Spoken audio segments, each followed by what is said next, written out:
네, 이제 갈등이 본격화됩니다.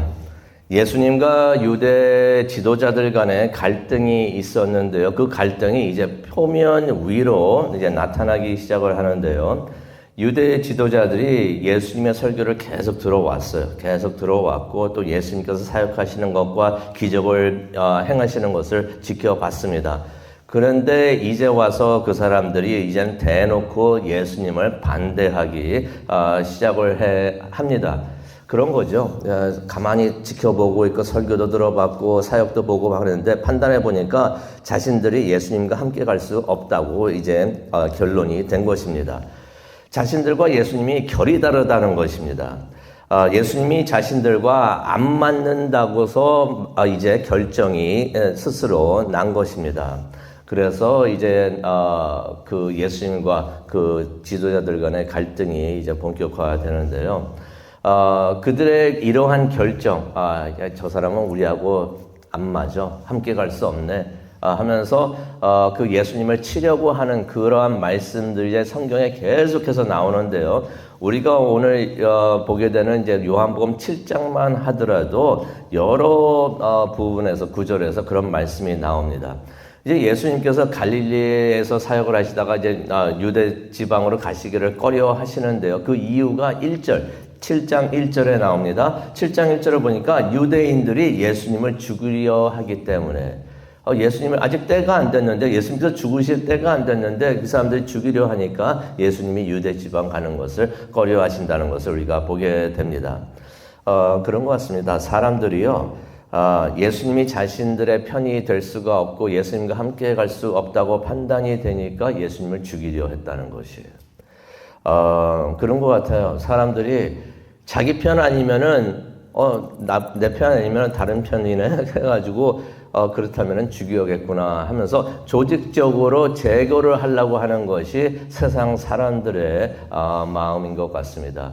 이런 마음 우리 교회는 배우면 안 되고요. 교회 안에서 절대로 기독교 안에서 절대로 있어야 되지 않는데 이런 일들이 당시에는 누구들 안에서 이루어지고 있었냐면 종교 지도자들 종교인이라고 하는 사람들이 이렇게 생각을 했던 것입니다. 우리 편이면 살려두고 우리 편이 아니면 죽이겠다 하는 그런 마음으로 예수님을 반대하기 시작을 했다는 것입니다. 그래서 19절도 가게 되면 예수님이 직접 물어보십니다. 왜 너희들은 나를 죽이려 하는가라고서 예수님께서 19절에 물어보시는데요. 이유는 그래요. 그러면서 예수님께서 그러죠.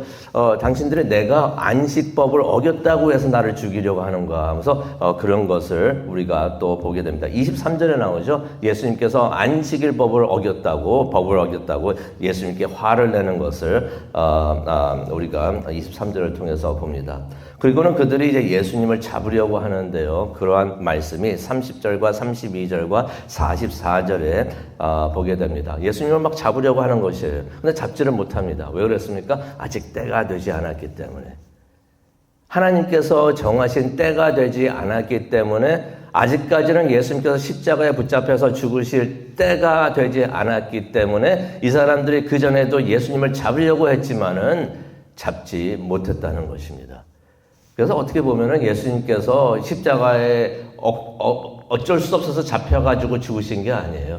예수님께서 때가 됐기 때문에 십자가에 오르셔가지고 죽음을 죽으셨다는 것을 우리가 볼 수가 있습니다. 모든 것이요 세상 사람들의 마음대로 움직이는 것 같지만 절대로 그렇지가 않습니다. 누구의 계획대로 움직입니까?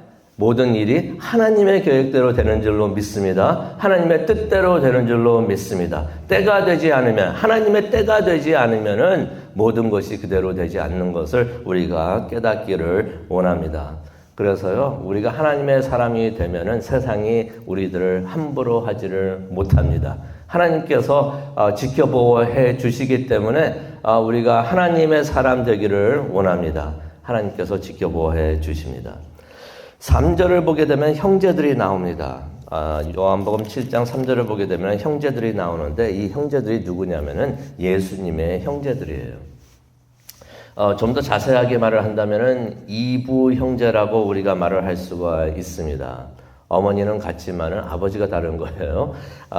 이 형제들이란 것은 마리아하고 요셉의 자녀들인 것을 성경이 우리에게 말을 해주고 있습니다. 누가복음 2장 7절로 가더라도 그 말씀이 나오죠. 마리아가 예수님을 낳으셨을 때 마리아가 첫 아들을 낳아 구유에 누였다라는 말씀이 나옵니다. 첫 아들이라는 것은 뭘 의미합니까?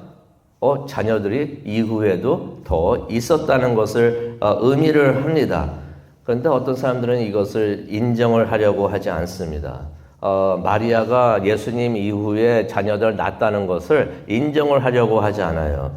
그래서 여기서 나오는 그 형제들이란 말을 다른 어떤 사람들은 이것을 예수님의 사촌이나 예수님의 친척으로 커즌으로 그렇게 해석을 하려고 하는 사람들이 있습니다.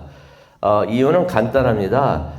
마리아가 평생 처녀로 있었다고 하는 것을 믿고 싶고 주장하고 싶어서 여기서 나오는 형제들을 형제들이 아니고 이부 형제들도 아니고 친척이었고 커즌이었고 사촌이었다라고 말을 하는 것이에요.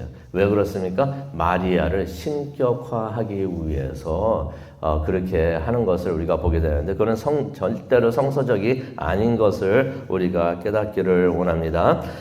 이렇게 예수님의 형제들이 있었는데 5절에 보니까 이 형제들이 예수님을 믿지를 않았다고 합니다. 솔직히 이 사람들이 예수님께서 부활하시기 전까지는 예수님을 믿지를 않습니다.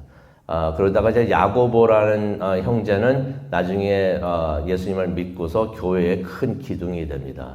하지만은 예수님이 사역을 하셨을 이 당시에는 형제들이 예수님을 절대로 믿지 않았던 것이 믿는 사람이 아니었습니다. 그런데 그 예수님의 형제들이 3절을 보니까 예수님 보고 유대 지방으로 자꾸 가라고 합니다. 거기서는 예수님을 막 죽이려고 하고 있는데 그래서 예수님께서 그 때가 안 됐기 때문에 안 가시려고 하는데 자꾸 예수님 보고 가라고 합니다. 가가지고 예수님께서 하시는 일을 여기서만 하지 말고 거기서 사람들에게 다 보이라는 것이에요. 이거 시골 같은 데에 묻혀있지 말고 큰 물로 나가서 큰 도시로 나가서 사역을 하라는 것입니다. 근데 이게 예수님을 생각해서 하는 말이 아니고요. 5절에도 나오지만 예수님을 믿지 않았기 때문에 비꼬면서 하는 말인 것을 우리가 문맥상을 통해서도 볼 수가 있어요. 네가 그렇게 잘났으면 이거 여기서 그래. 큰 데 가서 한번 해봐. 그래서 사람들 다 알려봐. 이러면서 비꼬면서 예수님에게 그렇게 말을 형제들이 했다는 것입니다. 그때 예수님께서 6절에도 나오죠. 예수님께서 거절을 하십니다. 안 간다고 하십니다. 왜 그렇습니까? 아직 때가 되지 않았다라고서 말씀을 하십니다.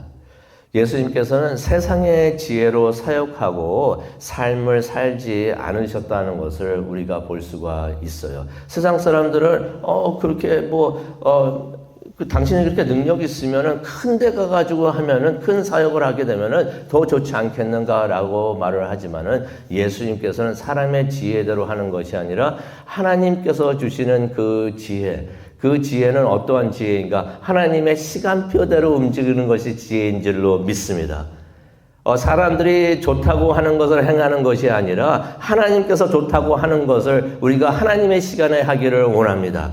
우리가 하나님의 시간표대로 하나님께서 인도하시는 대로 우리가 삶을 살고 사역을 하고 사업을 하고 모든 것을 그렇게 할 때 하나님의 도움이 우리에게 임하시는 줄로 믿습니다. 우리 마음대로 하는 게 아니고 세상 사람들 지혜로 하는 게 아니라 하나님의 시간표대로 하나님의 지혜대로 그러기 위해서는 그것을 알기 위해서는 우리가 기도를 해야 돼요. 말씀을 읽어야 되는 줄로 믿습니다. 예배를 해야 되는 줄로 믿습니다. 그럴 때 하나님께서 우리에게 지혜를 주시는 줄로 믿습니다. 예수님이 결국에는 유대 지방으로 가시는데요. 그러면서 예수님께서 설교를 또 하시고 막 그러는데 사람들이 예수님의 설교와 사역을 보면서 수군거립니다. 수군거리면서 사람들이 갈라집니다. 이제 갈등이 있다 보니까 사람들도 이제 갈라지게 되는데 12절을 보게 되면은 이제 어떤 사람들은 예수님이 좋은 사람이다라고서 말하는 사람들이 있습니다. 예수님의 사역을 보면서 저 사람은 참 좋은 사람이네, 하나님의 사람이네 하면서 예수님 편에 서가지고 예수님을 위하는 말을 하는 사람들이 있습니다. 그런데 12절에 보니까 어떤 사람은 아니야. 저 사람은 사람들을 미혹하고 있어. 속이고 있는 사람이야. 라고서 말을 하는 것입니다. 그 이유 중에 큰 이유 중에 하나가 23절에 나오죠. 저 사람은 안식일 법을 어기고 있는 사람이다. 라고서 말을 하면서 예수님에게 화를 냈다는 것을 우리가 23절을 통해서 봅니다. 그런데 26절을 보니까 어떤 사람들은 아무 말도 안 하고 가만히 있습니다. 근데 아무 말도 안 하고 가만히 있는 것이 눈치 보고 있는 것이에요. 아마 이랬던 것 같아요. 속으로는 예수님이 좋은 사람이다 라고서 생각을 하는데 아무 말도 못 합니다. 왜냐하면은 가만히 보니까 예수님이 좋은 사람 같은데 유대 지도자들이 예수님을 싫어하는 것 같아. 그러니까 좋다는 소리도 못하고, 그렇다고 예수님이 안 좋은 사람이라고 생각을 안 하니까 또 그런 말도 못하고, 그러면서 아무 말도 하지 않았다. 유대 지도자들이 무엇을 하는가 그것을 눈치를 보면서 가만히 있었다라는 말씀이 26절에 나옵니다.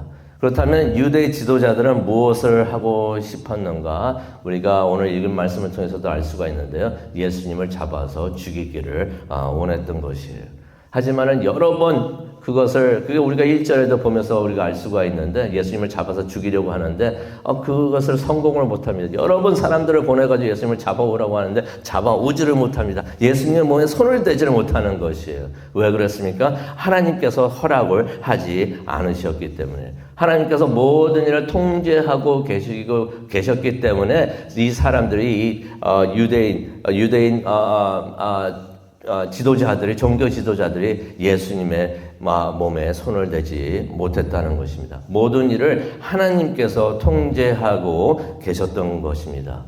바로 그때 예수님께서 그들에게 말씀을 하십니다. 이 사회가 갈등이 많고 영적 갈증이 많은데 그때 예수님께서 말씀을 하십니다. 37절에 나오는 말씀이 되겠는데요. 누구든지 목마른 사람은 다 내게로 와서 마셔라 라고 말씀을 하십니다. 그러면서 38절에 이런 내용의 말씀을 하시는데요. 누구든지 나를 믿는 사람에게 생수가 주어진다라고 말씀을 하십니다. 이 생수 우리도 받기를 원합니다. 이 생수 우리가 마음껏 마시기를 원합니다. 예수님께서 힘든 상황에 있는 사람들, 영적 갈증에 있는 사람들, 목말라 하는 사람들, 메말라 하는 사람들 다 내게로 오라. 내가 이 생수를 너희에게 주리라 라고 말씀을 해 주시는데 그렇다면 과연 이 생수는 무엇인가? 39절에 나오죠. 이 생수는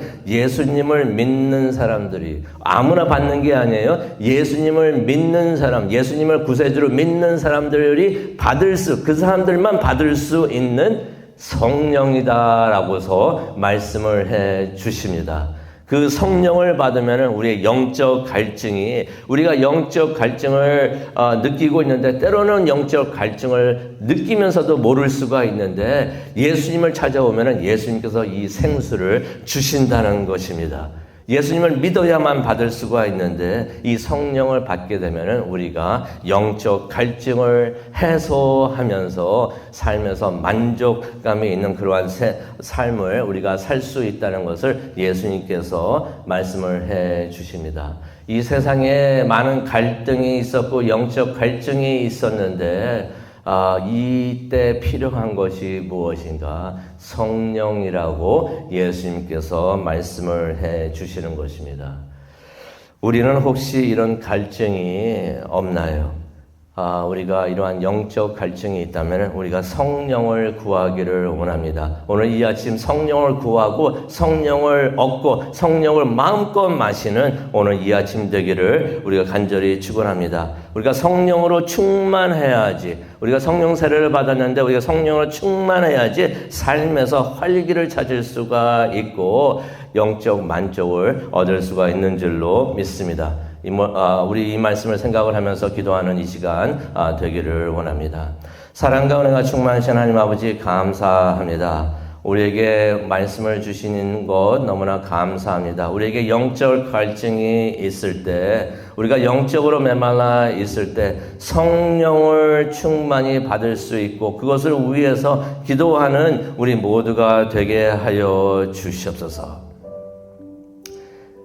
답이 성령인 것을 깨닫고 우리 안에 계시는 성령님, 우리가 성령으로 충만할 수 있도록, 차고 넘칠 수 있도록 하나님 우리에게 부어 주시옵소서. 영적 본비를 우리에게 내려주시고 우리가 성령으로 촉촉히 충만해서 하루하루 살아갈 수 있는, 이 세상을 이겨내갈 수 있는, 그래서 하나님의 뜻을 이루는 우리 모두가 될 수 있도록 하나님 도와주시옵소서. 감사합니다. 예수님의 이름으로 기도합니다.